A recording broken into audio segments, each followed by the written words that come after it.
Good evening, all the participants. Yesterday class, what we have discussed, adjustments. So టాలీలో adjustments అనేవి ఎలా enter చేయాలి అనేది ఎస్టర్డే క్లాస్ లో మనం నేర్చుకోవడం జరిగింది.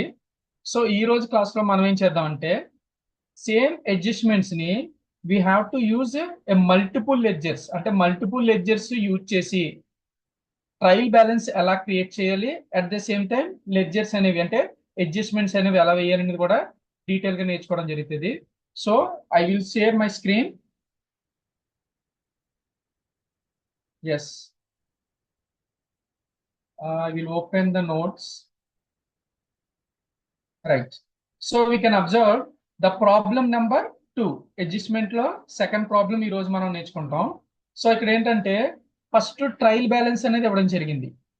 సో ట్రయల్ బ్యాలెన్స్ కింద 5 అడ్జస్ట్మెంట్స్ అనేవి ఇవ్వడం జరిగింది. సో ఫస్ట్ ట్రయల్ బ్యాలెన్స్ ఎలా పోస్ట్ చేయాలి, నెక్స్ట్ ఈ ట్రయల్ బ్యాలెన్స్ కంప్లీట్ అయిపోయిన తర్వాత అడ్జస్ట్మెంట్స్ అనేవి ఎలా పోస్ట్ చేయాలంటే ఈ రోజు మన సెషన్ లో నేర్చుకోవడం జరుగుతుంది. First I will start the Tally. So desktop మీద టాలీ ERP9 డబుల్ క్లిక్ చేస్తున్నాను.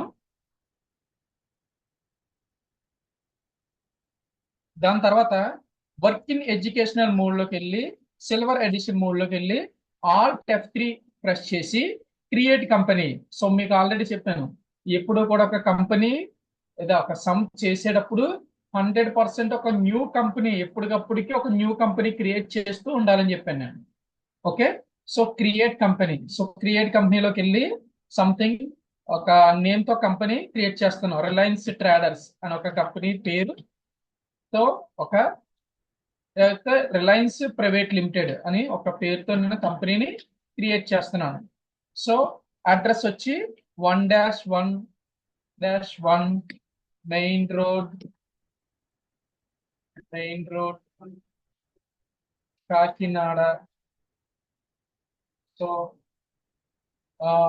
ఇండియా, స్టేట్ వచ్చి ఆంధ్రప్రదేశ్ స్టేట్ సెలెక్ట్ చేస్తున్నాను. Pin code 533004, then telephone 00 something. So email ID ఇవన్నీ స్కిప్ చేసేస్తున్నాను. సో ఈ అకౌంట్స్ ఓన్లీ మాత్రమే సెలెక్ట్ చేసుకోవాలి. మెయింటైన్ దగ్గర accounts only. So date 1/4/2024. So books beginning కూడా అదే డేట్. సో ఎంటర్ చేసుకుంటా వెళ్తున్నాను అనమాట. ఎంటర్. సో మన కంపెనీ అనేది టాలీలో సేవ్ అవుతుంది. సో టాలీలో కంపెనీ సేవ్ చేస్తాను అన్నమాట. నెక్స్ట్ ఒక కంపెనీ క్రియేషన్ కంప్లీట్ అయిన తర్వాత నెక్స్ట్ మనం ఏం చేయాలంటే ఎస్కేప్ ప్రెస్ చేస్తే గేట్వే ఆఫ్ టాలీకి వచ్చేస్తాం. మీకు ఆల్రెడీ చెప్పాను, గేట్వే ఆఫ్ టాలీ అంటే ఇట్స్ ఎ మెయిన్ ఎంట్రన్స్. అంటే మనం టాలీలోకి వెళ్ళి అకౌంట్స్ వేయాలంటే కంపల్సరీ గేట్వే ఆఫ్ టాలీ అనేది మెయిన్ స్క్రీన్. ఓకే, ఇంకా చెప్పాలంటే హోమ్ స్క్రీన్ అనుకోండి మీరు. సో హోమ్ స్క్రీన్ అని పిలుచుకోండి, మెయిన్ ఎంట్రన్స్ అని పిలుచుకోండి. సో మేజర్ ఆప్షన్స్ అన్ని కూడా మనం గేట్వే ఆఫ్ టాలీ నుండే ఆపరేషన్ చేస్తాం. Okay, right. ఇప్పుడు ఏం చేద్దామంటే గో టు నోట్స్. మన నోట్స్ లోకి ఓపెన్ చేస్తున్నాను ఒకసారి. ఎస్, ఫస్ట్ మనం ట్రయల్ బ్యాలెన్స్ అనేది పోస్ట్ చేయాలి. సో ట్రయల్ బ్యాలెన్స్ పోస్ట్ చేయాలంటే అకౌంట్స్ ఇన్ఫోలోకి వెళ్ళి లెడ్జర్స్ లోకి వెళ్ళి సింగిల్ లెడ్జర్ కాదు మల్టిపుల్ లెడ్జర్స్ అని ఉంటుంది. మల్టిపుల్ లెడ్జర్స్ లోకి వెళ్ళి create. I repeat one more time, మీరు మర్చిపోద్దు, ఇంకొకసారి రిపీట్ చేస్తున్నాను. ఓకే, గేట్వే ఆఫ్ టాలీలో వచ్చేసాను. ఎస్కేప్ ప్రెస్ చేస్తే వెనక్కి వచ్చేసాను. గేట్వే ఆఫ్ టాలీలోకి వెళ్ళి అకౌంట్స్ ఇన్ఫోలోకి వెళ్ళి లెడ్జర్స్ లోకి వెళ్ళి multiple ledgers create. Okay, under group దగ్గర ఆల్ ఐటమ్స్, అండర్ గ్రూప్ దగ్గర ఆల్ ఐటమ్స్. సో ఇక్కడ ఏం చేయాలంటే ఒక్కొక్క లెడ్జర్ ని మనం క్రియేట్ చేద్దాం. ఓకే, ఫస్ట్ లెడ్జర్ నేమ్ ఏంటంటే స్టాక్. So type stock. దీనికి అండర్ అండర్ ఏంటంటే stock in hand, stock in hand. So stock అని టైప్ చేయండి. దానికి అండర్ ఏంటి, స్టాక్ ఇన్ హ్యాండ్. మీకు ఆల్రెడీ నోట్స్ అనేది ఇవ్వడం జరిగింది. సో ఏ లెడ్జర్ ఏ గ్రూప్ లోకి వెళ్తుంది, ఏ అండర్ లోకి వెళ్తుంది అనేది డీటెయిల్ గా ఇచ్చాను. So stock in hand. So amount ఎంత, ఓకే, ఈ అమౌంట్ ఎంత ఇచ్చాడు సమ్ లో 25,000. Okay, next Second point, second ledger, purchases. Under purchases account, how much amount? 2,75,000. 2,75,000. Right. So ఒకసారి జీరోస్ కూడా క్రాస్ చెక్ చేసుకుంటుండాలి మనం. తర్వాత సాలరీస్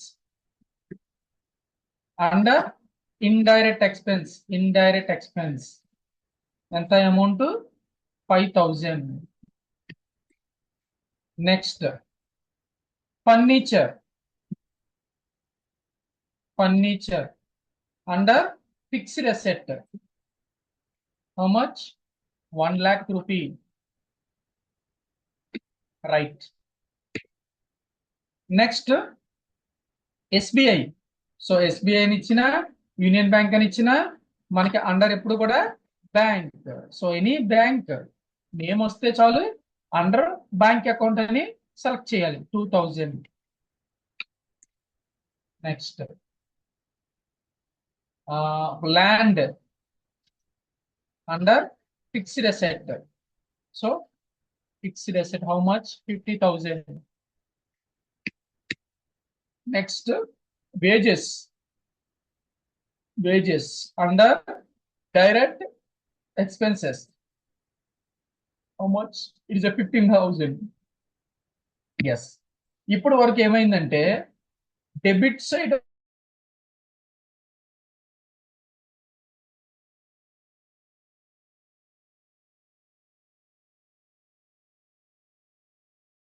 మనం టాలీలో ఎంటర్ చేసాం. ఓకే, అంటే సింగిల్ లెడ్జర్ కి మల్టిపుల్ లెడ్జర్ కి డిఫరెన్స్ ఏంటంటే, రెండింటికి డిఫరెన్స్ ఏంటంటే మనకి, సో సింగిల్ లెడ్జర్ లో ఎప్పటికప్పటికి బ్యాలెన్స్ అంతా కూడా రైట్ సైడ్ కార్నర్ లో డిస్ప్లే చేస్తుంది. కానీ మల్టిపుల్ లెడ్జర్ విషయానికి వచ్చేటప్పటికి మనకి ఎలాంటి టోటల్స్ చూపించదు. సో ఫైనల్ గా ట్రయల్ బ్యాలెన్స్ కి వెళ్ళే వరకు కూడా అది రైటో రాంగో తెలియదు. Okay, next sales. Under sales account, how much? That is 3,20,000. 3,20,000. Next, sales తర్వాత క్యాపిటల్. సో క్యాపిటల్ ఇచ్చాడు. How much? క్యాపిటల్ అమౌంట్ ఎంత అంటే మనకి capital how much? That is 42,000. Capital. Capital account, capital కి క్యాపిటల్ అకౌంట్ వస్తుంది. 42,000. Next go to loans. So loans అనేవి debit side ఇచ్చాడు కాబట్టి కంపల్సరీ లోన్స్ డెబిట్ సైడ్ ఇచ్చాడో క్రెడిట్ సైడ్ ఇచ్చాడో ఒకసారి మీరు చెక్ చేద్దాం. సో ఇది క్రెడిట్ సైడ్ ఇచ్చాడు, అప్పుడు కంపల్సరీగా మనం సెలెక్ట్ చేయవలసింది ఏంటంటే లోన్స్ లైబిలిటీ. అదే డెబిట్ సైడ్ ఇచ్చుంటే కాక లోన్స్ అండ్ అడ్వాన్స్ వస్తుంది, అది అసెట్, ఇది లైబిలిటీ. రెండింటికి డిఫరెన్స్ క్లారిటీగా తెలుసుకోవాలి మనం. రైట్. ఎంత? లోన్స్ 20,000. నెక్స్ట్ బ్యాంక్ ఓడి. Bank OD. So bank ఓడికి bank ఓడి అకౌంట్ వస్తుంది. ఇక్కడ రెండు ఉంటాయి, ఓసీసీ అని ఉంటుంది, ఓపెన్ క్యాష్ క్రెడిట్. ఓడి ఓవర్ డ్రాఫ్ట్ మీకు ఆల్రెడీ తెలుసు. ఓవర్ డ్రాఫ్ట్ అంటే మన దగ్గర బ్యాంక్ లో అమౌంట్ లేకపోయినా బ్యాంకు వాళ్ళు ఒక లిమిట్ అనేది మనకి పర్మిషన్ ఇస్తారు.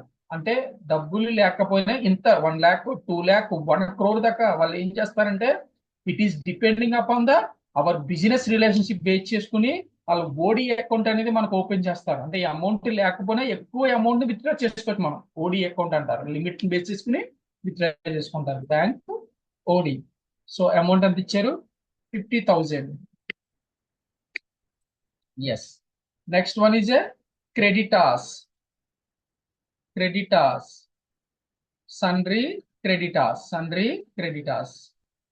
అమౌంట్ 30,000. నెక్స్ట్ క్రెడిటాస్ తర్వాత bills payable.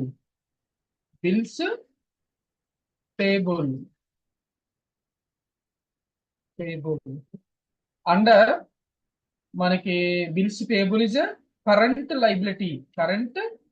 Liability. How much amount?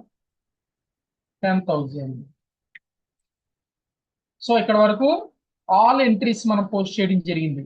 So ఇక్కడ మీరు చూసుకున్నైతే టోటల్ ఎంట్రీస్ అన్ని ఎంటర్ చేసిన తర్వాత సో మనం టాలీ సేవ్ చేసేసుకుంది అని మీరు ఇమాజినేషన్ చేసేసుకుని ఎస్కేప్ ప్రెస్ చేశారనుకో మొత్తం డేటా అరేంజ్ అయిపోతుంది. సో యాక్సెప్ట్ వచ్చే వరకు కూడా ఎంటర్ చేస్తూనే ఉండాలి. ఓకేనా? Accept enter. సో డేటా అనేది స్టోర్ అయింది. ఇప్పుడు మనం ఏం చేద్దామంటే ఒకసారి మనం చేసిన ట్రయల్ బ్యాలెన్స్ అది రైట్ ఆర్ రాంగ్, అది తప్పు చేసామో లేదా కరెక్ట్ గా ఉందో చెక్ చేయాలంటే రిపోర్ట్ చూడాలి. సో రిపోర్ట్ చూడాలంటే గేట్వే ఆఫ్ టాలీకి వచ్చేయాలి. సో గేట్వే ఆఫ్ టాలీకి వచ్చేసి డిస్ప్లే, ఎక్కడికి వెళ్ళాలి? డిస్ప్లే, రిపోర్ట్స్ లో డిస్ప్లే అని ఉంటుంది. డిస్ప్లేలో మనకి ట్రయల్ బ్యాలెన్స్ అని ఉంటుంది. సో మనం చేసిన సమ్ ఆల్ట్ F1 డీటెయిల్ గా చెక్ చేయాలంటే ఆల్ట్ F1. సో ప్రతిది ఎంట్రీస్ అన్ని కూడా ఆల్ట్ F1 ప్రెస్ చేయాలి. సో ప్రెస్ చేస్తే డీటెయిల్ గా చూపిస్తుంది. చూపించిన తర్వాత yes capital 42,000, bank OD, so అన్ని credit side 4,72,000 and debit side 4,72,000. Yes right. So మనకి ఇక్కడ డిఫరెన్స్ అమౌంట్ అనేది లాస్ట్ లో చూపించలేదంటే, ఇక్కడ డిఫరెన్స్ అమౌంట్ అని చూపించిందంటే మనం చేసిన సమ్ ఏదో తప్పు చేసి ఉంటాం. ఇక్కడ ఏం చూపించలేదు. సో ఆటోమేటిక్ గా యు ఆర్ రైట్. సో ఇక్కడ చెకింగ్ తెలిసిపోతుంది అనమాట. ఇప్పుడు వరకు మనం వేసిన ట్రయల్ బ్యాలెన్స్ కరెక్ట్ గా సరిపోయింది. ఇప్పుడు నెక్స్ట్ ఏంటంటే అడ్జస్ట్మెంట్ లోకి వెళ్దాం. ఇక్కడ పార్ట్ 1 పార్ట్ 2 రెండు పార్ట్స్ కింద ఉంటాయి. సో పైన ట్రయల్ బ్యాలెన్స్ కరెక్ట్ గా చేసేసాం. నెక్స్ట్ ఇప్పుడు మనం ఎక్కడికి వెళ్ళాలంటే అడ్జస్ట్మెంట్స్ పోస్ట్ చేయాలి. అంటే ఇక్కడ నుంచి ఏంటంటే ఓచర్ ఎంట్రీస్కి వెళ్తాం. సో అందులో ఫస్ట్ ఎంట్రీ ఏంటంటే క్లోజింగ్ స్టాక్. ఇది క్లోజింగ్ స్టాక్. సో దీనికి సింటాక్స్ ఆల్రెడీ అంటే పార్ట్ ఎలా ఉంటదంటే closing stock step by steps ఇగో ఇక్కడ ఆల్రెడీ మీకు నేను వేసి చూపిస్తున్నాను ఎలా స్టెప్స్ ఉంటావనేది. ఒక్కసారి హైలైట్ చేస్తున్నాను, రెడ్ కలర్ తో హైలైట్ చేస్తున్నాను. So we have to check it. చూసారా? సో ఫస్ట్ గేట్వే ఆఫ్ టాలీకి వెళ్ళాలి, అకౌంట్స్ ఇన్ఫోలోకి వెళ్ళాలి, లెడ్జర్ లోకి వెళ్ళాలి, సింగిల్ లెడ్జర్ లో ఆల్టర్ లోకి వెళ్ళాలి, స్టాక్ సెలెక్ట్ చేయాలి. సో నేను అదే ప్రాసెస్ ని స్టార్ట్ చేస్తున్నాను. సో గేట్వే ఆఫ్ టాలీలో ఉన్నాను, అకౌంట్స్ ఇన్ఫోలోకి వెళ్ళాను, లెడ్జర్ లోకి వెళ్ళాను, సింగిల్ లెడ్జర్ లో ఆల్టర్. మనం చేసింది మల్టిపుల్ లెడ్జర్సే no doubt, but single ledger అనేది ఎందుకు చూస్ చేసుకున్నాం అంటే స్టాక్ అనేది ఒకే ఒక లెడ్జర్ ఉంది, దాని అమౌంట్ మాత్రం మనం వెయ్యాలి. అందుకనే సో సింగిల్ లెడ్జర్ అనేది తీసుకుంటున్నాను, అందులో స్టాక్ ఉంచాలి. ఇక్కడ డేట్ 1, ఎస్ క్లోజింగ్ స్టాక్ ఎప్పుడు కూడా 31/3/2025. సో అమౌంట్ ఎంత ఉంది? 5,500. ఎస్ ఇక్కడతో మనకి స్టాక్ అనేది క్లోజింగ్ స్టాక్ అనేది ఎంటర్ చేయడం జరిగింది. సో ఇప్పుడు ఎస్కేప్ ప్రెస్ చేసి బ్యాక్ గేట్వే ఆఫ్ టాలీకి వచ్చేస్తున్నాం. సో 3 టైమ్స్ ప్రెస్ చేశాను. ఓకే. సో ఇప్పుడు డిప్రిషియేషన్ ఆన్ ఫర్నిచర్ అని ఇచ్చాడు. Depreciation on furniture. సో ఇప్పుడు ఏం చేద్దాం అంటే దీనికి ఎంట్రీ ఏంటంటే ఇక్కడ ప్రీవియస్ సమ్ లో అంటే ఫస్ట్ సమ్ లో నేను ఆల్రెడీ చెప్పాను, ఇక్కడ డిప్రిషియేషన్ ఆన్ బిల్డింగ్ అని ఉంది కదా. సో అదే ప్రాసెస్ డిప్రిషియేషన్ ఆన్ ఫర్నిచర్, అక్కడ బిల్డింగ్ ప్లేస్ లో ఫర్నిచర్ వస్తుంది. Okay. So I will do highlight చేస్తున్నాను రెడ్ కలర్ తో. రైట్. సో ఇక్కడ ఫస్ట్ గేట్వే ఆఫ్ టాలీకి వెళ్ళాలి, అకౌంట్స్ ఓచర్ లోకి వెళ్ళాలి, ప్రెస్ F7 ప్రెస్ చేయాలి, దాన్ని జర్నల్స్ కలిసి జర్నల్స్ లోకి వస్తున్నాం. సో ఇక్కడ depreciation on furniture. So depreciation on furniture. So 2 దగ్గర ఫర్నిచర్ అకౌంట్, ఫర్నిచర్. సో అమౌంట్లు మారుతాయి. సో అందుకనే అమౌంట్స్ అరేంజ్ చేసేద్దాం. సో ఇక్కడ నుంచి మనం అకౌంటింగ్ వోచర్స్ లోకి వెళ్తున్నాం. So I open Tally. So టాలీలోకి వచ్చేసాను. సో టాలీలో అకౌంటింగ్ వోచర్స్ కింద అకౌంటింగ్ వోచర్స్ సెలెక్ట్ చేశాను, press F7. First depreciation on furniture debit లో ఉంది. డిప్రిషియేషన్ అనే ఫర్నిచర్ లెడ్జర్ మన దగ్గర లేదు, అప్పుడు ఆల్ట్ సి ప్రెస్ చేసి డిప్రిషియేషన్ ఆన్ ఫర్నిచర్ అని ఎంటర్ చేస్తాం. Depreciation on furniture under indirect expense. So ఎంత పర్సెంటేజ్ ఇచ్చాడో ఒకసారి చెక్ చేద్దాం. 8% ఇచ్చాడు. So control N. So furniture amount ఎంత ఉంది ఇక్కడ? So furniture is 1 lakh. So control N అంటే క్యాల్కులేటర్ ఓపెన్ చేశాను. 1 lakh into 8/100 that is 8,000. Control M closing 8,000 to furniture. narration being depreciation calculated on furniture. Finish అంటే ఇక్కడ చూడండి, date below starting books అన్నాడు. కావాలంటే ఇక్కడ డేట్ చెక్ చేస్తుంది. కరెక్ట్గా ఎంటర్ చేయగానే పైకి వెళ్ళిపోతుంది. అక్కడ డేట్ 1/4 or 31/3 మీరు ఏదైనా అనుకోండి. 31/3/2025 అంటే లాస్ట్ లో వేస్తున్నాం కాబట్టి అడ్జస్ట్మెంట్స్ అన్ని కూడా లాస్ట్ లో డేట్ మార్చాం. మళ్ళీ ఇంకొక ఎర్రర్ చూపిస్తుంది చూడండి, పీరియడ్ మార్చమంటుంది. ఆల్ట్ F2 ప్రెస్ చేయాలి. Alt F2. సో 1/4/2024 పీరియడ్ మార్చాలి. At the same time date కూడా చేంజ్ చేయాలి. ఇప్పుడు తీసుకుంటారు, యాక్సెప్ట్ చేస్తారు. రైట్. నెక్స్ట్ పాయింట్ ఏమి ఇచ్చాడు? Next out standing wages same previous some లో ఎలా ఉందో అదే point. Salaries account data to out standing wages అని ఎలా ఉందో సేమ్ అలాగే ఇక్కడ అదే ఎంట్రీ. సో అక్కడ శాలరీ ప్లేస్ లో వేజెస్ అని వస్తుంది. టాలీలో ఉన్న ప్లస్ ఏంటంటే ఒక ఎంట్రీ మనం ఏదైతే వేస్తామో ఇంకొక ఎంట్రీ సేమ్ అలాగే వస్తుంది. సో యాజ్ ఇట్ ఈజ్ అదే ప్రొసీజర్ అనేది మనం ఫాలో అయితే సరిపోతుంది. అంతే తప్పించి కొత్తగా సిస్టమ్ ఏమి మనం ఫైండ్ అవుట్ చేయకూడదు. ఓకేనా? That is. సో అక్కడే ఉన్నాం కాబట్టి మనం right we will do that outstanding wages entry చేద్దాం. So first wages account debit చేద్దాం. హౌ మచ్ ఎంత ఇచ్చారు? 550. రైట్, 550 వేద్దాం. Next alt C out standing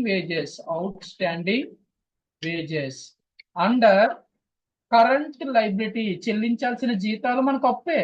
out standing అంటే చెల్లించాల్సినవి. నరేషన్ మీకు తెలుసు కదా, being outstanding wages calculated. So finish అంటారు. నెక్స్ట్ పాయింట్ ఏమి ఇచ్చాడు మనకి? Interest on capital. So interest on capital previous లో మనం చేసాం already. Interest on capital account data to capital account. Same అలాగే చేద్దాం. Control V. ఇంట్రెస్ట్ on capital account data to capital అకౌంట్. సో సారీ, ఒకటి కాపీ చేయకు వేరే కాపీ చేసినట్టున్నాం. Right. Interest on capital account data to capital account. Right. Yes. So by దగ్గర interest on capital వస్తుంది, టూ దగ్గర క్యాపిటల్ వస్తుంది. ఓకేనా? That is. సో సేమ్ అలాగే వేద్దాం. Entry alt C interest on capital under indirect expense. So ఎంత ఇచ్చాడంటే మనకి సమ్ లో 5% ఇచ్చాడు. సో క్యాపిటల్ అమౌంట్ ఎంత? క్యాపిటల్ అమౌంట్ చెక్ చేసుకోవాలి first. So capital amount is 42,000. So calculator open చేద్దాం. Control N. 42,000 into 5/100 so 2100. Control M calculator close చేసేస్తున్నాను. 2100 to capital.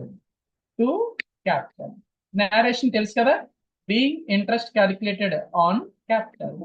Finish. Next point interest on loan. So రెండు కూడా ఒకలాగే ఉంటది. Interest on capital account అన్నా interest on loan account అన్నా రెండింటికి ఒకే journal entry, కానీ అక్కడ క్యాపిటల్ తీసేసి లోన్ అని రాస్తామంటే ఇంట్రెస్ట్ ఆన్ లోన్. ఇక్కడ to loan account. Right to loan account. Okay, so same interest on loan. Alt C, మన దగ్గర సెకండరీ లెడ్జర్ లేదు, క్రియేట్ చేయాలి.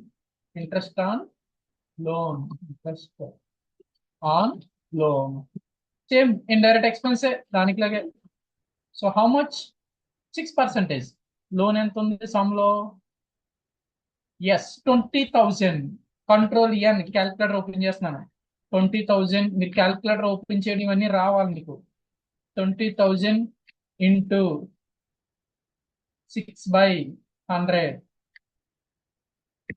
That is 1200. 1200 control M, calculator close చేసేస్తున్నాను. To loan account, to loan ఎంత narration తెలుసు కదా మీకు. Be interest calculated on loan, bracket లో మీరు 6% అని మీరు ఎంటర్ చేసుకోవచ్చు. So no problem. Okay, that is interest on loan. So అక్కడ 6% మీరు నోట్ చేసిన well and good. Okay, enter enter. ఇప్పుడు మనం ఇక్కడ దాకా అంటే అన్ని అడ్జస్ట్మెంట్స్ మనం టాలీలో పోస్ట్ చేయడం జరిగింది. సో మనకి అవుట్పుట్ రావాలి అంటే gross profit 9,950, net profit 6,350, balance sheet 1,55,850. So ఇది అమౌంట్లు మనకి చూపించాలి. సో సారీ, ఈ అవుట్పుట్ కరెక్ట్ అంటే మనం చేసిన సమ్ రైట్ ఆర్ రాంగ్ అని చెక్ చేసుకోవాలంటే కంపల్సరీగా అవుట్పుట్ చూడాలి. సో అవుట్పుట్ చూడాలంటే టాలీకి వెళ్ళిపోదాం. సో టాలీలోకి వెళ్ళిపోయి గేట్వే ఆఫ్ టాలీకి వచ్చేయండి. ఒక ఎస్కేప్ ప్రెస్ చేస్తే గేట్వే ఆఫ్ టాలీకి వచ్చేసాం. సో వచ్చిన తర్వాత ఫస్ట్ మనము ఈ బ్యాలెన్స్ షీట్ చెక్ చేద్దామా, ప్రాఫిట్ లాస్ అకౌంట్ చెక్ చేద్దామా? రూల్ ప్రకారం అయితే ఫస్ట్ బ్యాలెన్స్ షీట్ ఇచ్చాడు కానీ ఫస్ట్ చెక్ చేసేది మాత్రం profit and loss account. Profit and loss account. So profit and loss account check చేస్తాం. సో ఇక్కడ చేయవలసిన ఫస్ట్ వర్క్ ఏంటంటే సింపుల్ గా మీకు ఏంటంటే ఇక్కడ చూడండి, గ్రాస్ ప్రాఫిట్ 9,950, 6,350. సో రిపోర్ట్ చూసేటప్పుడు కూడా ఆల్ట్ F2 ప్రెస్ చేసి ఫ్రమ్ డేట్ టు డేట్ రెండు కూడా వేసుకోవాలి. అంటే financial year beginning, financial year closing. That is detail గా చెక్ చేయాలంటే alt F1 detail checking. So ప్రతి షార్ట్ కట్ కీని మనం గుర్తుపెట్టుకుంటేనే టాలీలో ఫాస్ట్ గా వర్క్ చేయగలుగుతాం. అంతే తప్పించి మనము ప్రతి ఓచర్ కీస్ ని ఫంక్షనల్ బాక్స్ లో చెక్ చేసుకుని ఎక్కడుందని చెక్ చేసుకోకూడదు. సో అందుకని కీస్ ఎక్కువ చెప్తున్నాం అన్నమాట. సో అక్కడ చూడండి, స్టాక్ 25,000 క్లోజింగ్, సో 5,500 క్లోజింగ్, అక్కడ 25,000 ఓపెనింగ్ ఉంది. So purchases and wages. Now coming to the indirect expenses. Now go to balance sheet. Balance sheet కూడా చెక్ చేద్దాం. ఆల్ట్ F2 ప్రెస్ చేద్దాం. Period 31st. ఎందుకంటే ఇది చెప్తున్నానంటే పీరియడ్ మార్చమంటున్నాను. ఎప్పుడు కూడా ఫైనాన్షియల్ ఇయర్ క్లోజింగ్ లోనే బ్యాలెన్స్ షీట్ చూస్తున్నాం. ఆల్ట్ F1 చెక్ చేయండి. సో యాక్చువల్ గా క్యాపిటల్ ఏమో మనకి 42,000 ఉండేది. ఇక్కడ 44,100 ఎందుకు వచ్చిందంటే 2,100 ఇంక్రీజ్ అయింది. అంటే అది ఇంట్రెస్ట్ యాడ్ అయింది. మనకి లోన్స్ 20,000, 1,200 పెరిగింది. ఎక్కడి నుంచి పెరిగిందంటే 1,200 కూడా ఇంట్రెస్ట్ యాడ్ అయింది. So these are the liabilities and assets of the company Reliance private limited. So ఇదే రిపోర్ట్ మీరు ప్రింట్ తీయాలనుకో ఆల్ట్ పి. So enter. మనకి సిస్టమ్ లో ఎక్కడ సేవ్ చేయమని అడుగుతుంది. సో నేను 333 అనేది డెస్క్టాప్ మీద స్టోర్ చేస్తాను. రైట్, మీకు రిపోర్ట్స్ ఏ విధంగా వస్తుంది అనేది ఒకసారి చూపిద్దామని అంతమించి ఒకసారి చూపిస్తున్నాను. మినిమైజ్ చేసి 333 ఎక్కడ ఉంది? ఎస్, డెస్క్టాప్ మీద 333 ఉంది. This is the Reliance private limited balance sheet. చూసారు కదా, మనం మాన్యువల్ గా ఎలాగైతే మనం బ్యాలెన్స్ షీట్ వేసేవాళ్ళమో అలాగే ఇక్కడ బ్యాలెన్స్ షీట్ అనేది వేయడం జరుగుతుంది. సో జూమ్ చేస్తున్నాం. So you can see that capital account, loans, bank OD, current liabilities, fixed assets, current assets, then go to profit and loss. Okay na? These are the balance sheets of the Reliance Private Limited Company. So as it is గా ఇలాగే మీరు ఏ report అయినా కూడా టాలీలో మనం print ఇచ్చు.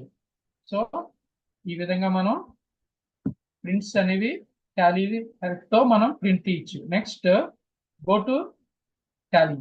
So ఇలాగే మనకి ఏంటంటే డే బుక్ అని ఉంటది. ఏంటమ్మా డే బుక్. అది ఏంటంటే మనం వేసిన ఓచర్స్ అన్ని కనిపిస్తాయి. డిస్ప్లేలోకి వెళ్ళి డే బుక్ లోకి వెళ్తే మనం ఎన్ని అయితే ఎంట్రీ చేసామో ఆ ఎంట్రీస్ అన్ని కూడా మనకు షో చేస్తాం.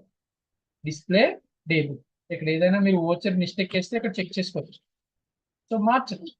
ఒకవేళ ఏదైనా అండర్ రాంగ్ ఇచ్చినా అక్కడ ఉండి కంట్రోల్ ఎంటర్ ప్రెస్ చేసిస్తే ఆ లెడ్జర్ ఓపెన్ అయిపోతుంది. Control enter. So control enter press చేస్తే లెడ్జర్ అనేది ఓపెన్ అయిపోతుంది. ఎనీథింగ్ మీరు ఏదైనా చేంజ్ చేయాలన్నా కూడా చేంజ్ చేసుకోవచ్చు. సో ఇక్కడ interest and capital control enter చూసారా. దట్ ఈస్ అలా మనం ఏ లెడ్జర్ ఇప్పుడు ఇంట్రెస్ట్ అండ్ లోన్ డిలీట్ చేయాలి. డిస్ప్లే డే బుక్ లోనే ఉండి ఆల్ట్ డి ఆల్ట్ డి టాలీలో ఫస్ట్ నుంచి లాస్ట్ వరకు కూడా డిలీట్ చేయాలంటే ఆల్ట్ డి ఎంటర్ ప్రెస్ చేస్తే ఆటోమేటిక్ గా డిలీట్ అనేది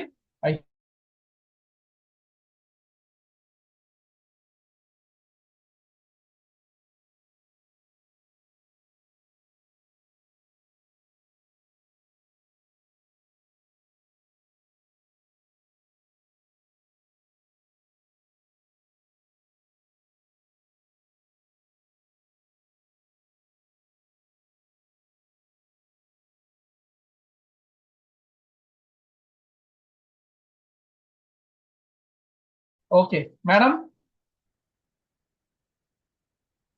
మేడం ఏమైనా యా మేడం.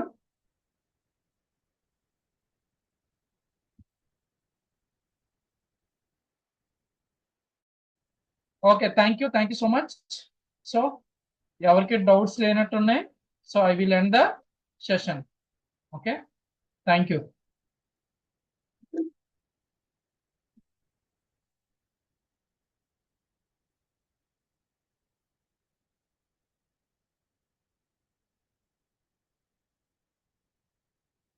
రైట్.